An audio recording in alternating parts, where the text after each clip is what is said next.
មនុស្សភាគច្រើនចង់មានទ្រព្យសម្បត្តិប៉ុន្តែមានតិចអ្នកប៉ុណ្ណោះដែលចង់មានវិន័យទ្រព្យសម្បត្តិលុយកាក់អាចធ្វើឲ្យជីវិតអ្នកល្អប្រសើរមួយគ្រាប្រាក់អាចជួយឲ្យអ្នករស់នៅបានល្អនៅថ្ងៃនេះក៏ប៉ុន្តែវិន័យអាចជួយឲ្យអ្នករស់នៅបានល្អជារៀងរហូត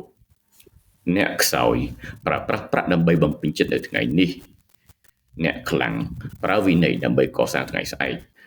ប្រាក់អាចបាត់បង់អស់តែក្នុងរយៈពេលមួយយប់តែ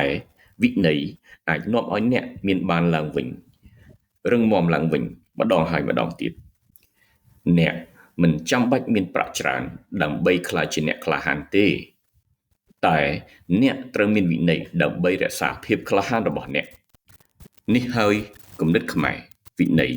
មិនមែនជាការដាក់ទណ្ឌកម្មទេតែវាគឺជាផ្លូវឆ្ពោះទៅរកសេរីភាពពិតប្រាកដ